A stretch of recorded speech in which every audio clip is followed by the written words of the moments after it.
창세기 강의 108번째 시간으로 영적 통치의 대행자라는 제목으로 말씀을 보겠습니다. 요셉은 바로가 꾼 꿈을 잘 해석을 했습니다.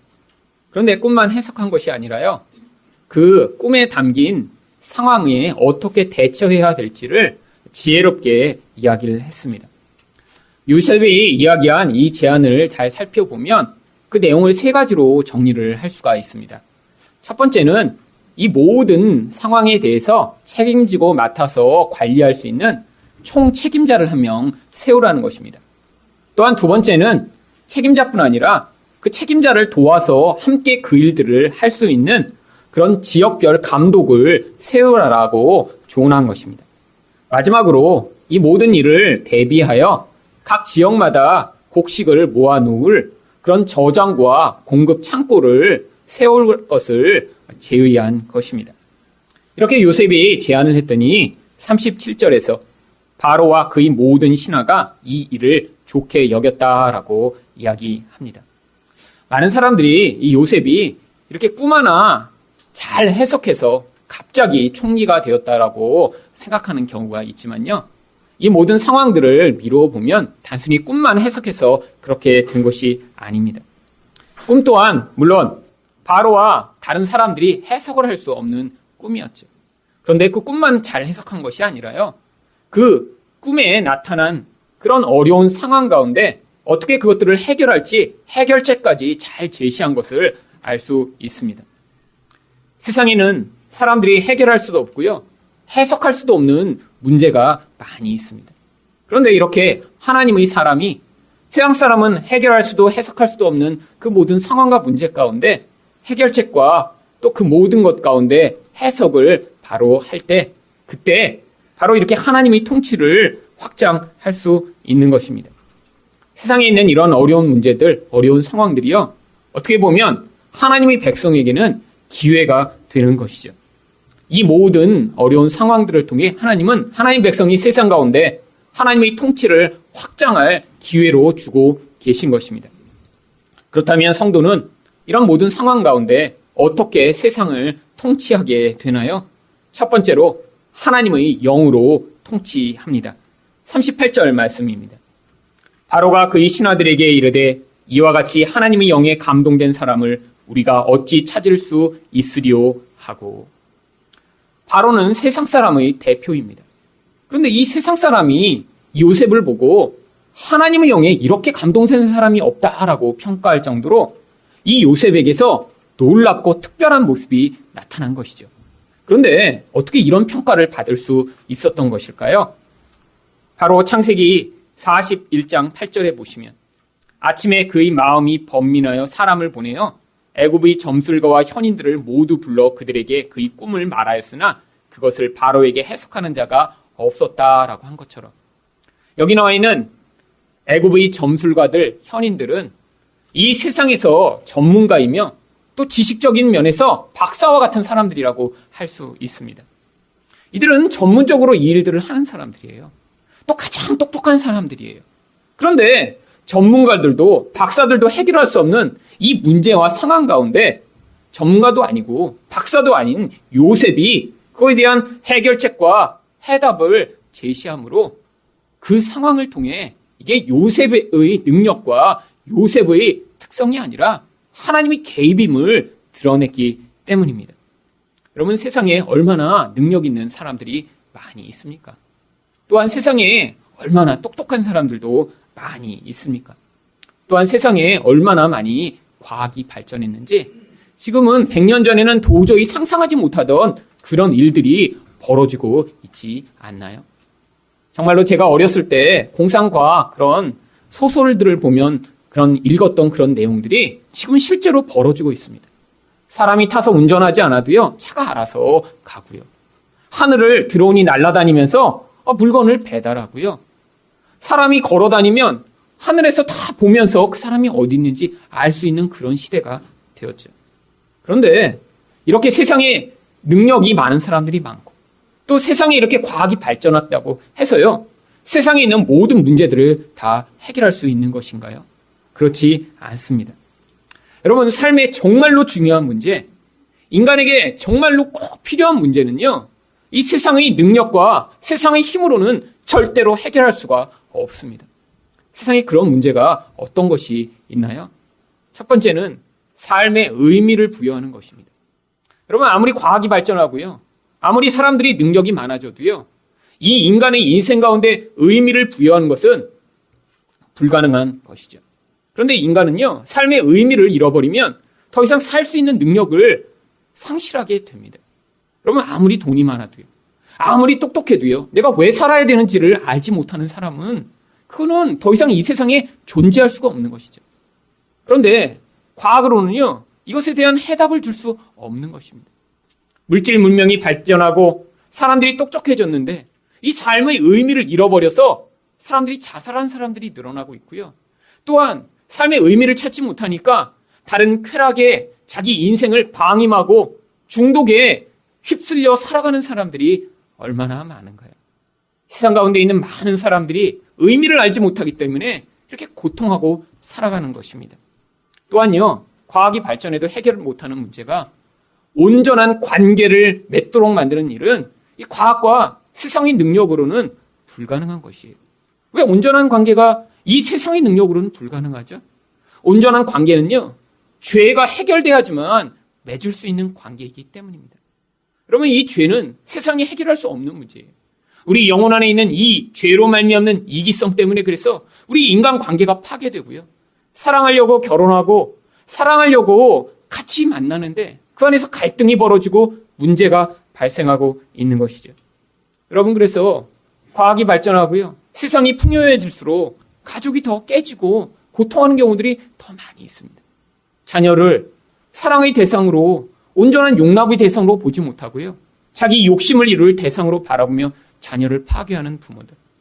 배우자를 서로의 연약함을 가지고 같이 붙들어 사랑하는 관계로 세워져 나갈 대상으로 바라보지 못하고요, 나의 목적과 이기성을 위해 도구로 바라보니까 깨어지는 가정들이 얼마나 많아지고 있나요? 또한요, 죽음의 문제는 세상의 능력으로 해결할 수 없습니다. 물론 이 죽음의 문제를 해결하겠다고 이 세상은 지금도 열심히 몸부림을 치고 있죠. 과학자들은 2045년이 되면 싱귤레러티라고 하는 기술이 이제 더 이상 발전할 수 없을 만큼 최대 발전하는 시점이 올 것이라고 예측합니다. 그래서 이 2045년을 기다리면서요, 많은 과학자들이 지금도 매년 미국에서 회의를 모여서 하고 있어요. 근데 사람들이 그때를 기대하는 게 뭔지 아세요? 2045년이 돼서 이제 인간이 가진 모든 지식과 기술보다 뛰어난 그런 컴퓨터 인공지능이 나오면 이제 인간이 영생할 수 있을 것이라고 생각합니다. 근데 어떻게 영생하는 줄 아세요? 인간의 정신을요, 컴퓨터에 이식하는 거예요. 여러분, 근데 그렇게 살고 싶으세요? 여러분의 생각이 컴퓨터에 들어가서 그 컴퓨터가 영생하는 거예요. 그래서 컴퓨터가 김일성이 되고 컴퓨터가 사람처럼 생각하고 느끼고. 여러분, 근데 그거를 지금 기대하면서요, 내가 2045년까지 살겠다라고 주장하는 그런 과학자들이 있죠. 여러분, 이게 영생하는 게 아니라 영원한 형벌이 주어지는 것이죠. 여러분, 인생 안에 있는 이 고통의 문제, 이 모든 힘든 상황들이 그래도 언젠가 우리에게 안식이 주어지겠지, 언젠가 우리에게 안전한 그런 하나님 나라가 있겠지라는 그 기대감으로 우리가 이 어려움을 버티고 있는데, 아니, 그게 없이 그냥 이 모든 고통과 불안전함의 기억을 가지고 그대로 영생하라니요.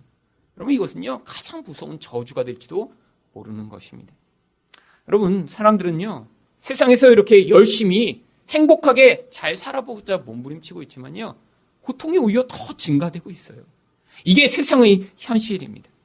여러분, 그런데 이 모든 것의 해결책이 바로 하나님의 영으로 주어진 하늘나라의 생명입니다.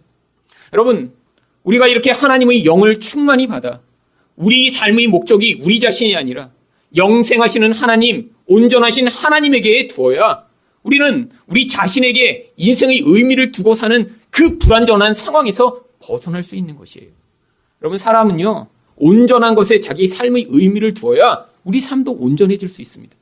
왜 자기 삶을 그렇게 크고 멋지고 완벽하게 만들려고 하던 사람들이 다 실패하는 것이죠? 여러분, 아무리 높아져도요, 인간은 온전할 수 없기 때문이에요. 아무리 똑똑해도요, 완전할 수 없기 때문입니다.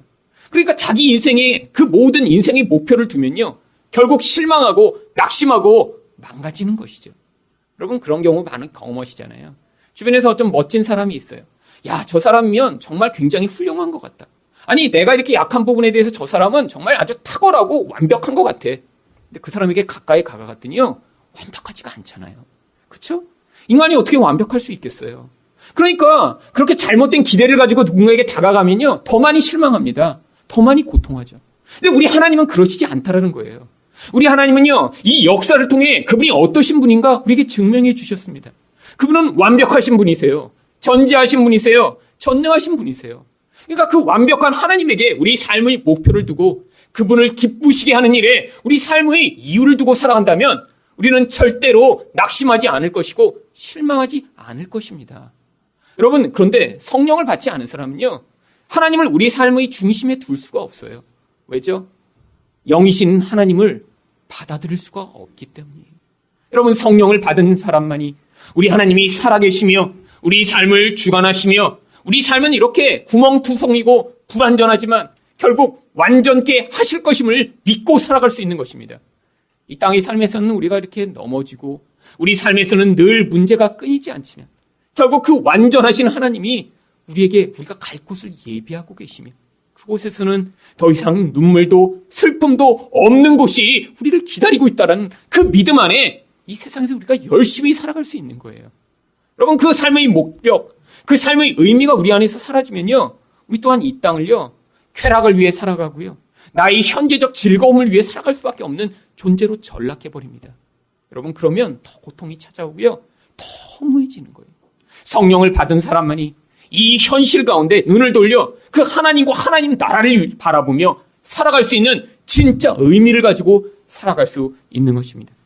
또한요 하나님의 영을 가진 사람만이 이 인간의 무서운 죄성과 이기성을 벗어나 사랑하는 삶을 살 수 있어요. 여러분 사랑해야지만 행복해집니다. 여러분 근데 이거 모르는 사람이 있나요? 여러분 미워하면 행복하다고 이렇게 생각하는 사람이 있으세요? 없습니다. 여러분 이건 다 알고 있는 얘기예요. 사랑하면 행복하고 즐겁다. 그런데 왜 이걸 할 수가 없죠? 여러분 다 사랑하려고 결혼했고요. 사랑하려고 연애하고요. 사랑하려고 사실 여기 지금 모인 거 아니세요? 이 교회 오셔서 싸우려고 오신 분 계세요? 나 여기서 한번 죽도록 한번 싸워봐서 얼마나 내가 잘 싸우는지 한번 증명해 보리라. 이렇게 살아가는 불쌍한 인생들도 있죠. 깡패 집단이요. 내가 얼마나 잘 싸우는지 알아? 그리고 살아가는 불쌍한 인생들이죠. 근데 우리 여기 오신 거 사실 사랑하려고 오신 거잖아요. 혼자서는 외롭고 혼자서는 불안전하고 혼자서는 잘 살 수 없으니까요. 근데요. 사랑하려고 결혼도 했고 사랑하려고 교회도 왔는데요. 왜 행복하지가 않죠? 그게 우리 안에 우리는 사랑할 수 없는 존재인 이런 죄가 영향을 미치는 존재이기 때문입니다. 그런데 성령이 이것을 벗어나게 하신다는 거예요. 성령 충만하면요. 하나님의 영의 다스림을 받으면요. 이 이기성과 죄성에서 벗어나 진짜 사랑을 할 수 있게 되는 거예요. 나를 벗어나고요. 나의 이기적 욕망을 벗어나고요. 상대방이 내가 원하는 수준이 되지 않아도 그 사람을 온전히 사랑할 수 있는 자리에 설 수 있는 것입니다. 여러분 우리 이기적인 사랑은요. 누군가 나보다 수준이 낮으면 그 사람을 사랑할 수가 없어요. 여러분 왜 배우자를 온전히 사랑하지 못하고 왜 배우자를 온전히 존경하지 못하나요? 그 사람이 내가 원하는 그런 완벽한 수준이 아니기 때문이에요.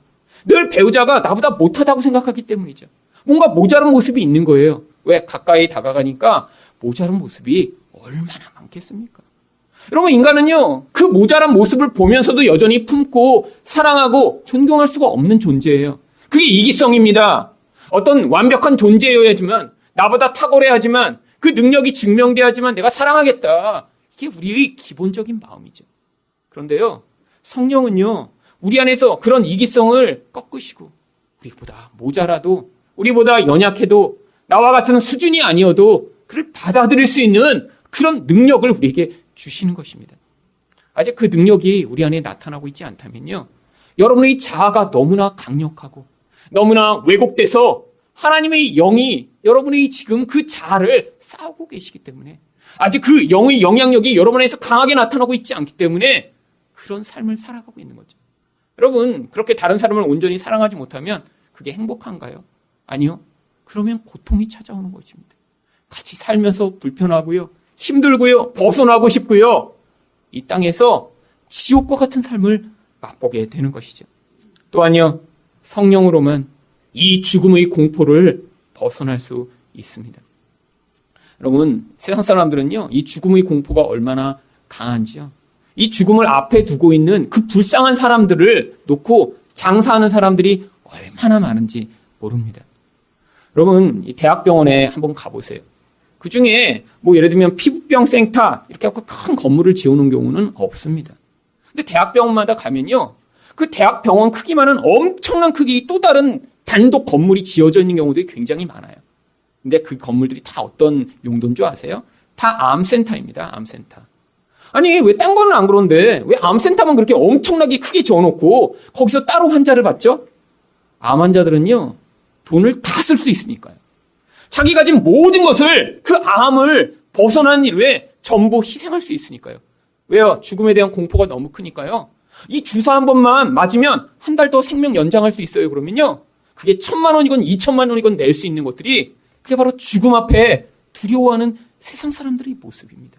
그러니까요, 그 암센터를 지어서 거기서 새로운 약을 만들어내고 아직 검증이 되지 않았더라도요, 사람에게 수술을 받게 하고 치료를 받게 하면서 보통 사람은 낼 수 없는 그런 돈을 끌어모을 수 있으니까요, 병원마다 암센터를 엄청나게 크게 짓습니다.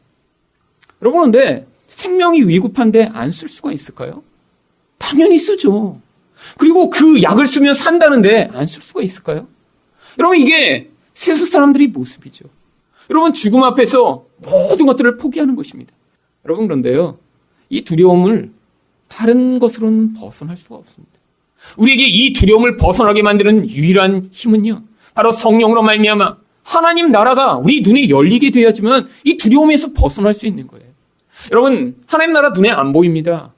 그런데 우리 안에서 성령으로 말미암아 그 하나님 나라의 눈이 열린 자들은요, 보이지 않는 하나님 나라를 소망하며 열망하며, 심지어는요, 그런 암이 아니라 누군가 나의 생명을 빼앗겠다고, 너 예수 믿는다고 고백하면 죽이겠다고 하는 그 자리에서도 예수 그리스도를 포기하지 아니하고 예수를 고백하는 사람들이 나타나는 것이죠. 여러분, 성령으로만 이 죽음의 공포와 두려움을 벗어날 수 있는 것입니다.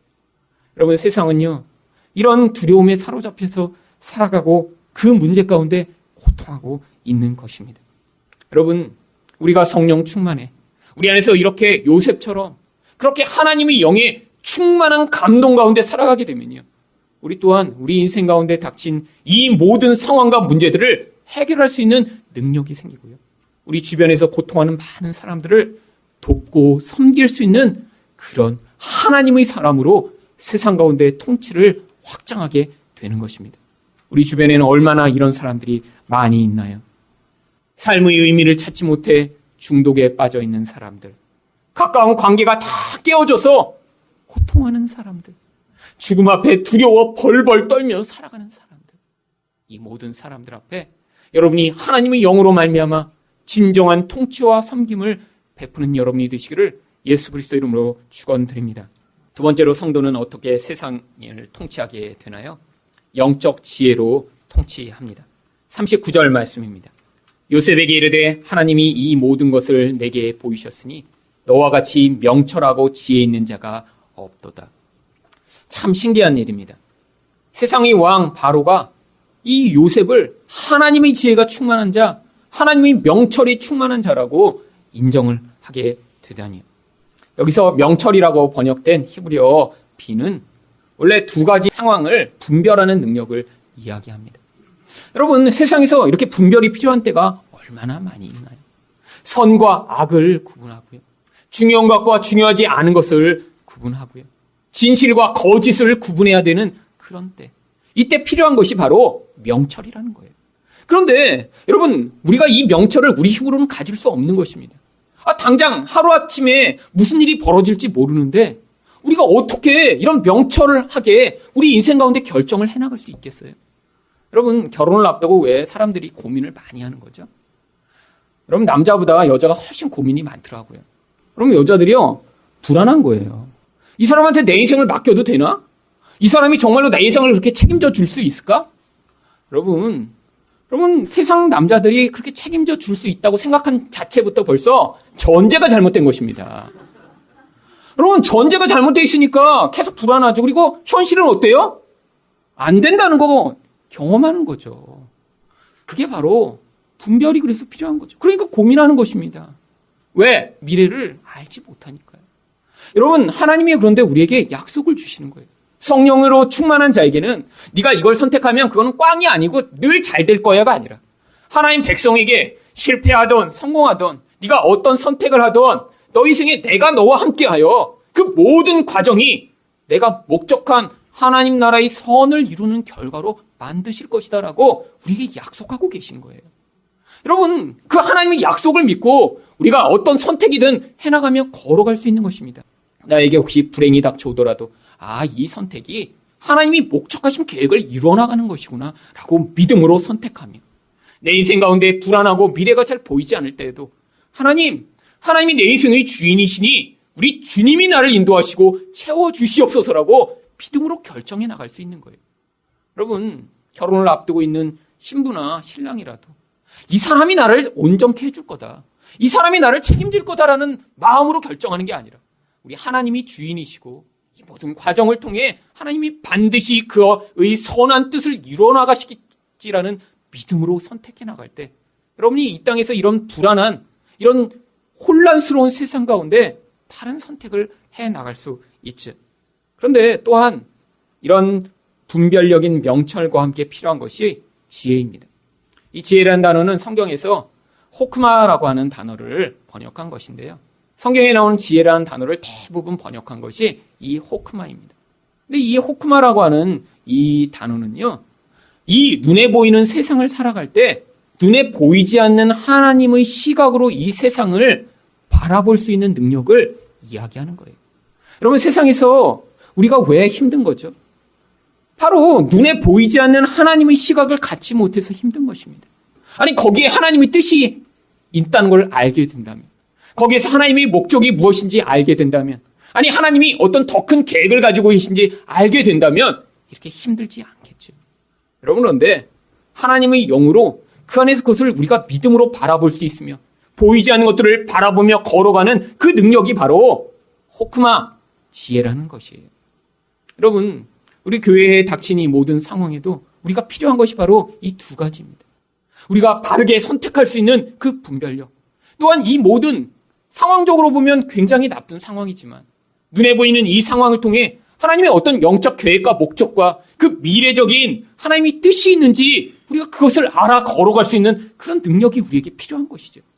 여러분, 하나님이 이 기회를 통해 어떤 놀라운 계획을 가지고 계신지 우리가 알게 되면 불안해하지 않을 수 있고요. 그리고 하나님을 신뢰하며 이 모든 과정을 걸어갈 수 있는 것입니다. 여러분, 그런데 바로 요셉이 이런 명철과 지혜로 대답을 했던 거예요. 여러분, 근데 이상하지 않으세요? 이 요셉이 이렇게 풍년이 임할 것이고 흉년이 임할 것이라고 하면 왜 사람들이 그러면 풍년 때 이렇게 잘 곡식을 저장했다가 흉년 때 우리가 먹고 살면 되겠네? 이 정도 일은 세상 사람들도 할 수 있는 것이 아닌가요? 여러분, 그렇지 않습니다. 여러분, 세상 가운데 이렇게 풍년이 주어져도요, 사람들은 그 풍년을 가지고 흉년을 준비할 수 없는 게 세상 사람들이에요. 여러분, 왜 그런 줄 아세요? 첫 번째로 이 세상에서 벌어지는 모든 일들이 하나님의 권세와 하나님의 계획 안에서 벌어진다는 걸 알지 못하기 때문에요. 사람들이 풍년이 닥치면 어떻게 하는 줄 아세요? 그 풍년을 가지고 자기 그런 교만의 이유로 삼게 됩니다. 내가 이렇게 지금 잘 되는 게 이게 내가 노력했으니까 그렇지, 내가 잘나서 그렇지. 심지어는요, 자기가 노력하지도 않았는데 뭐가 잘 돼요. 그럼 거기다 무슨 이유까지 붙입니까? 재수가 나는 좋아. 재수가. 다 자기 때문이래요. 아니에요. 하나님이 모든 계획 가운데 어떤 일들을 이루어나가고 계신 것입니다. 흉년도 마찬가지예요. 흉년도 하나님이요, 어떤 목적 안에서 어떤 것들을 이루어나가고 계신 거예요. 흉년이 닥치면 세상 사람들은요, 그 흉년의 때 남을 탓하고 원망합니다. 저 사람 때문에 이렇게 된 거야. 이 사람 때문에 이렇게 된 거야. 여러분, 이게 세상 사람들의 모습이죠. 그런데요, 하나님의 백성은요, 이런 세상 사람들의 그런 단편적인 시각이 아니라 하나님이 그 모든 것을 주관하시며 인도하고 계심을 믿는 그 하나님의 시각에서 모든 상황들을 바라볼 수 있는 것입니다. 그러니까요, 하나님이 풍년을 주시면요, 그 풍년에도 목적이 있고요, 흉년을 주시면 흉년에도 목적이 있음을 알고요, 거기서 반응할 수 있는 것이죠. 또한 세상 사람들은요, 현재적 쾌락밖에 생각하지 못합니다. 미래를 생각하지 못해요. 그러니까 나에게 지금 풍년이 주어지면요, 그 풍년으로 지금 현재 나의 쾌락을 증진시키고 나를 즐겁게 만들고 나를 재밌게 만드는 일에 모든 것들을 다 사용합니다. 그러니까요, 미래에 닥친 흉년을 대비를 할 수가 없는 거예요. 그뿐 아닙니다. 이기성이 너무 많기 때문에요, 풍년이 닥치면 어떻게 하는 줄 아세요? 그 풍년의 그 결과를 가지고요, 나와 내 가족밖에 먹고 살질 못하는 거예요. 나누질 못합니다. 근데 흉년이 닥치면 더 심해지겠죠. 여러분, 가난해지고 힘들어지면요, 이기성이 더 강력해지죠. 왜? 이거 하나 있는 것까지 뺏기면 죽을 테니까요. 여러분, 그래서 세상 사람은요, 이 풍년의 때의 흉년을 대비할 수가 없는 거예요. 근데 요셉은요, 그 풍년과 그 흉년의 때를 이런 하나님의 시각으로 대비할 수 있었습니다. 풍년도 하나님이 주신 것이라면 흉년도 하나님이 반드시 주실 것이니까 이 풍년으로 하나님의 뜻에 맞춰 흉년을 준비해야지. 또한요, 이렇게 주어진 그 모든 풍년으로 현재적 쾌락만이 아니라 미래를 대비할 수 있는 그런 마음이 있었을 뿐 아니라, 아니 나만 먹고 살고, 아니 귀족들만 먹고 사는 것이 아니라 모든 사람들이 풍요하게 나눌 수 있는 그런 시스템을 만들고자 한 것이죠. 여러분, 이게 하나님의 백성들, 하나님의 지혜가 가진 사람들이 세상 가운데 반응하는 방법입니다. 여러분, 사람들은요, 지금 흉년이 있다는 것들을 지금 잃어버리고 있어요. 여러분, 지금이 바로 흉년의 때입니다. 여러분, 사람들은 물질적인 시각만을 가지고요, 이 세상이 지금 풍년이라고 바라보고 있어요. 아니, 세상이 이렇게 발전했는데, 아니 먹고 사는 거 걱정 없는데. 아니요, 성경은 바로 지금이 흉년의 때라고 이야기를 합니다. 대표적으로 디모데후서 3장 1절부터 5절 말씀을 보세요. 너는 이것을 알라. 말세에 고통하는 때가 이르러.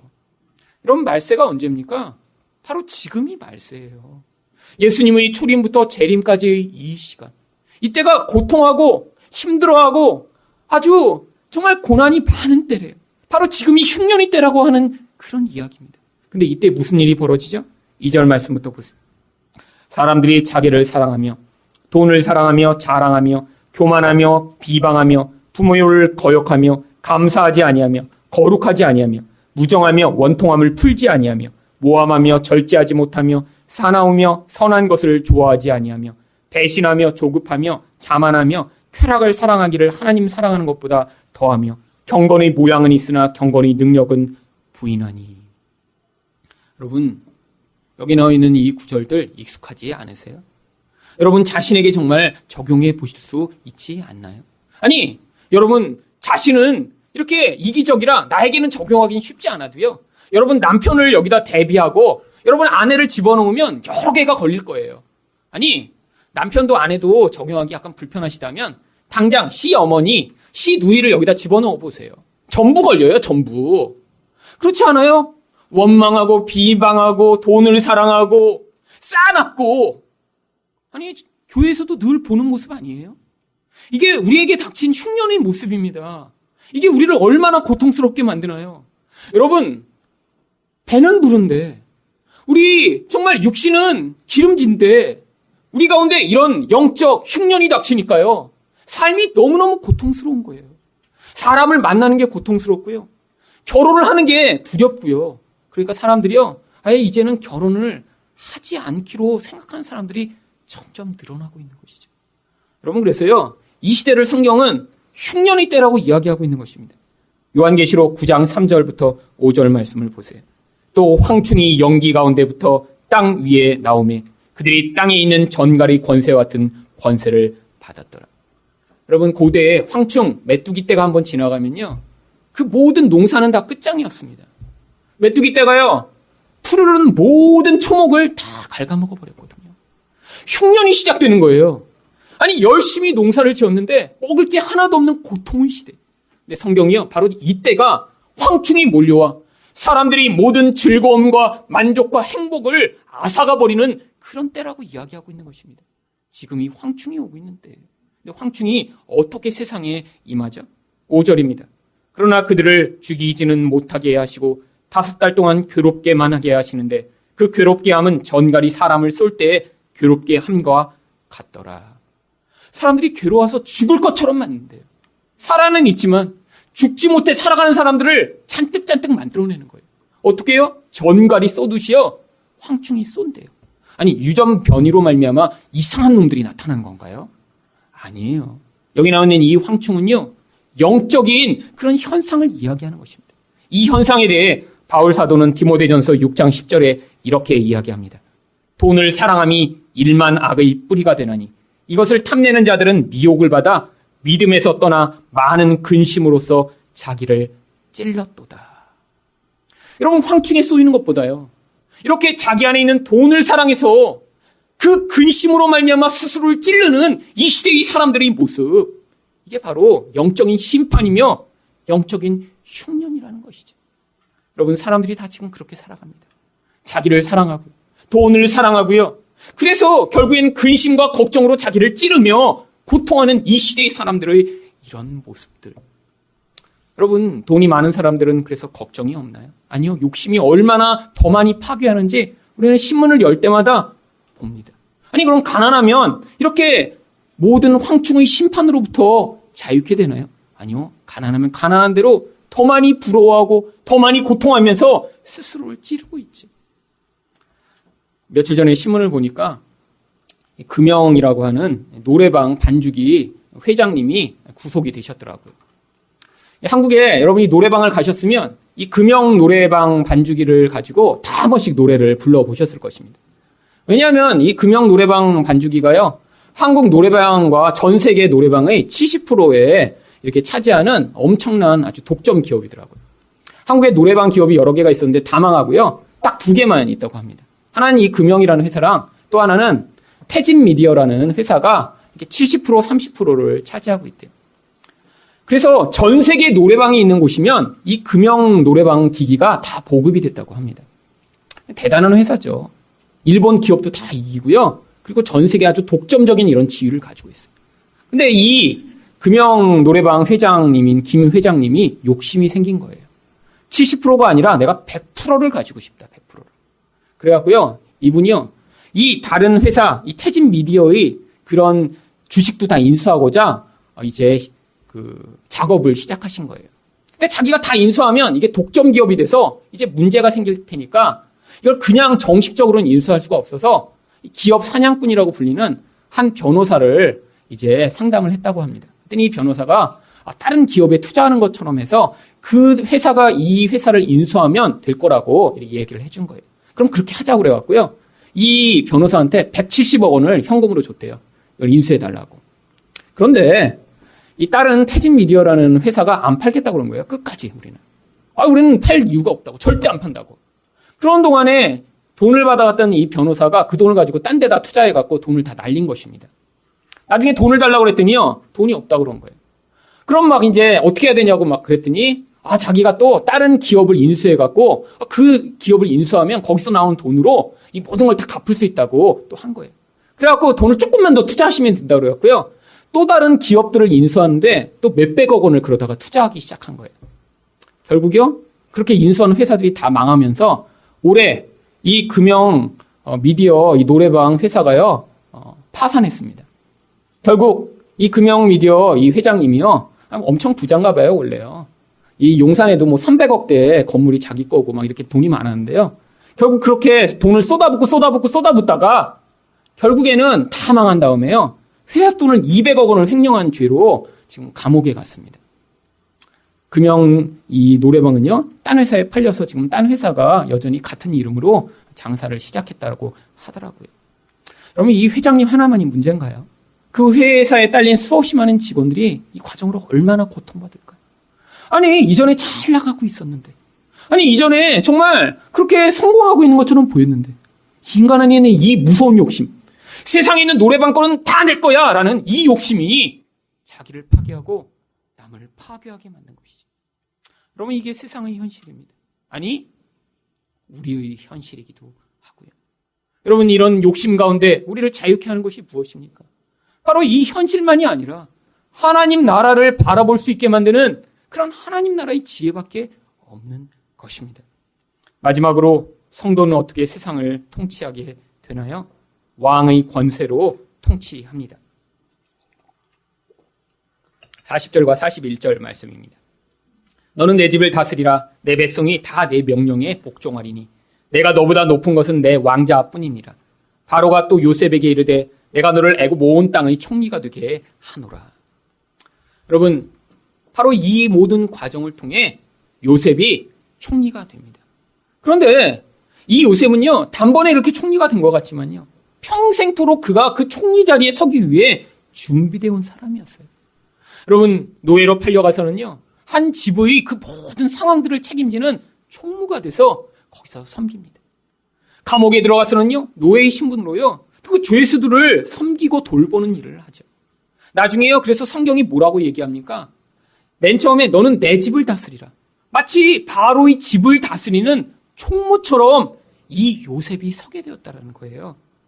갑자기 이 일이 벌어진 게 아니라요, 하나님이 요셉의 인생 가운데 이 목적을 위해 준비시킨 뒤에 그 자리에 세우신 것입니다. 그런데 이 요셉이요, 자기가 왕이 아니에요. 왕의 역할을 대행하는 사람입니다. 그러니까 대행을 하기 위해서는요, 그의 권세와 영향력을 가지고 있음을 증명할 그런 다양한 도구들이 필요한 거죠. 그래서요, 왕이 이 요셉에게 특별한 여러 가지를 선사합니다. 첫 번째는 42절 상반절입니다. 자기 인장 반지를 빼어 요셉의 손에 먼저 끼워줍니다. 인장 반지는요, 이제 왕의 명령을 대행하는 그런 사람임을 드러내는 거예요. 문서를 보낼 때마다 인장 반지로 찍고 나면요, 그게 왕이 말한 거랑 똑같아지는 거예요. 요셉이 말했는데 이제 왕의 권세를 가지게 된 거죠. 42절 하반절을 보시면 그에게 세마포 옷을 입히고 금 사슬을 목에 걸고, 이 세마포는 지금 말로 하면 비단 옷이라고 할 수 있죠. 이제 요셉이요, 왕들이 입는 그런 옷, 왕들이 차는 그런 장신구를 차고요, 그런 옷으로도 그가 왕과 같은 수준임을 드러내게 된 것입니다. 또한요, 43절 상반절에 보시면 자기에게 있는 버금 수레에 그를 태우매 우리가 그의 앞에서 소리 지르기를 엎드리라 하더라. 여러분, 수레를 타며 이제 왕과 똑같은 수레를 타요. 그러니까 사람들이 보기만 해도 야, 대단한 사람이네 라고 바라볼 수 있는 그런 외적 권세와 지위까지 가지게 된 것입니다. 그리고 마지막으로 바로가 44절에서 바로가 요셉에게 이르되 나는 바로라. 애굽 온 땅에서 내 허락이 없이는 수족을 놀릴 자가 없으리라. 왕이요, 그 왕의 권세를 이 요셉에게 전적으로 위임해 줍니다. 여러분, 그런데 이 모습이 바로 성도의 모습인 거예요. 여러분, 우리에게 하나님이요, 이런 왕의 권세를 우리에게 위임해 주셨습니다. 우리가 세상에서 진짜 왕이 아니에요. 우리가 하나님이 아니에요. 그런데 하나님은요, 우리에게 이렇게 세상을 섬길 수 있는 하나님의 백성으로서의 그런 지위와 권세를 예수님이 행하셨듯이 우리에게 허락해 주신 거예요. 여러분, 그런데 어떤 경우에만 이렇게 왕의 권세를 행사할 수 있는 줄 아세요? 바로 45절 상반절입니다. 그가 요셉의 이름을 사브낫 바네아라 하고. 여러분, 이렇게 이름이 바뀌어서 이 사람이 어떤 사람인가 이런 새로운 신분을 가진 사람만이 가능하다는 거예요. 그럼 이 사브낫 바네아라고 하는 이름의 뜻은요, 하나님이 말씀하시고 하나님이 살아계시다라고 하는 뜻입니다. 이 요셉이라는 사람을 보니까요, 와, 하나님이 지금도 말씀하시네? 하나님이 지금도 살아계시네라는 것을 사람들이 볼 수 있게 됐다는 거예요. 요셉이라는 존재가요, 눈에 보이지 않는 하나님을 보여주는 존재가 됐다는 거예요. 그게 바로 우리에게 주어진 새 신분이라는 것입니다. 하늘에 계신, 영으로 계신 우리 하나님을요, 우리는 그렇게 우리 삶을 통해, 우리 말을 통해 보여주어야 하는 책임과 의무가 있는 것이죠. 그리고 우리 삶에서 하나님의 사랑과 하나님의 능력이 이렇게 나타나게 되면요, 세상에 하나님의 통치를 행할 수 있는 그런 자리에 서게 되는 것입니다. 그런데 바로가요, 이름만 새로 준 것으로 끝나는 것이 아니라 45절 하반절에서 결혼까지 새로 시켜줍니다. 또 온의 제사장 보디베라의 딸 아스낫을 그에게 주어 아내로 삼게 하니라. 요셉이 나가 애굽 온 땅을 순찰하니라. 이 결혼은 이 요셉의 신분을 이집트 사람처럼 바꾸어주는 아주 중요한 기회가 되었습니다. 왜냐하면 이 이집트 사람들은 북쪽에서 내려온 이 요셉을 진짜 존경할 수가 없었거든요. 여러분, 생각해 보세요. 만약에 우리나라에 총리가 새로 섰는데 방글라데시에서 이민 온 이민자예요. 그러면 야, 이 총리 대단하시네? 이렇게 생각할까요? 아니, 깔볼 거 아니에요. 아니, 어떻게 저렇게 사람이 총리가 돼? 말도 안 돼. 마찬가지예요. 노예예요. 북쪽에서 잡혀온 자예요. 그러니까 그 모습 그대로는요, 총리가 될 수 없는 거예요. 그래서요, 당시에 가장 권세가 높은 그런 제사장의 딸과 결혼을 시켜버린 것입니다. 집안적으로요, 이제 양자처럼 입양이 되면서 이집트 사람과 똑같은 신분을 갖게 되는데요, 가장 높은 신분을 받게 된 거죠.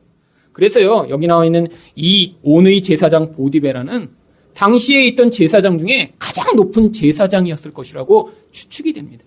왜냐하면 이 온이라고 하는 도시가 헬라어로는 헬리오폴리스라고 하는 태양의 도시를 온이라고 부르거든요. 여러분, 태양신을 섬기는 이 이집트에서 이 온, 태양의 도시는요, 가장 중요한 도시였어요. 그런데 이 제사장의 이름인 보디베라 또한요, 라, 태양신이 주인인 자라는 뜻을 가지고 있습니다. 결국요, 이렇게 태양신의 도시에서 태양신을 섬기는 그런 제사장과 결혼함으로 이집트 사람 가운데 가장 신분이 높은 사람으로 격상되며 이제 사람들을 통치할 수 있는 모든 기반을 갖추게 된 것입니다. 여러분, 그런데 이 이야기가요, 사실은 예수님의 이야기죠. 예수님은 원래 이 땅에 속한 분이 아니십니다. 그런데 예수님이 이 땅에 오셔서요, 어떻게 되셨어요? 우리처럼 되셨죠. 그리고요, 어떻게 되십니까? 거기에서 하나님의 영으로 통치하시고, 하나님의 지혜로 통치하시고, 하나님의 권세로 통치하시면서 하나님이 누구신가를 보여주시고 하나님의 말씀을 하심으로 말미암아 세상 가운데 하나님의 통치가 어떻게 나타나는지를 우리에게 보여주신 것입니다. 그래서 예수님이 이 땅에 오셔서 통치하신 것을 사도행전 10장 38절은 이렇게 이야기하고 있습니다. 하나님이 나사렛 예수에게 성령과 능력을 기름 붓듯 하셨음에 그가 두루다니시며 선한 일을 행하시고 마귀에게 눌린 모든 사람을 고치셨으니 이는 하나님이 함께 하셨습니다. 그냥 통치하신 게 아니라요, 하나님의 성령으로 말미암아 그 능력으로 말미암아 통치하셨대요. 그뿐 아닙니다. 메시아가 어떻게 세상을 통치하시는지 이사야 11장 2절은요 이렇게 이야기합니다. 그 이후에 여호와의 영 곧 지혜와 총명의 영이요 모략과 재능의 영이요 지식과 여호와를 경외하는 영이 강림하시리니. 우리 예수님이 이렇게 성령으로 주어진 하나님의 지혜와 총명으로 하나님 백성을 다스리셨다는 거예요. 우리 예수님이 또 어떤 권세를 가지셨죠? 예수님의 권세가 얼마나 큰지 마가복음 4장 41절은 이렇게 이야기합니다. 그들이 심히 두려워하여 서로 말하되 그가 누구이기에 바람과 바다도 순종하는가. 여러분, 예수님은요 인간 수준의 그런 권세가 아니셨던 거예요. 오셔서요 바람과 바다를 말씀으로 순종케 하십니다. 이게 바로 하늘에서 오신 그 하나님의 권세를 대행하는 분이셨음을 이 모든 상황들을 통해 보여주신 것이죠. 근데 예수님이 왜 이렇게 하셨죠? 바로 우리가 그 성령의 능력으로 하나님의 지혜로 하나님의 권세를 받아 이 땅 가운데 그런 하나님의 통치를 행할 자가 되어야 하기 때문입니다. 여러분, 성령 충만을 위해 그래서 기도하셔야 돼요. 여러분 안에 있는 그 이기성을 뛰어넘어 하나님의 영이 여러분을 사로잡으시고요. 하나님의 지혜가 여러분 안에 있으며 여러분이 하나님의 권세를 믿고 여러분 주변에 있는 사람들을 섬기며 여러분들이 기도하고 하나님의 통치를 확장할 때 여러분을 통해서도 야, 당신을 보니까 하나님이 살아계시군요.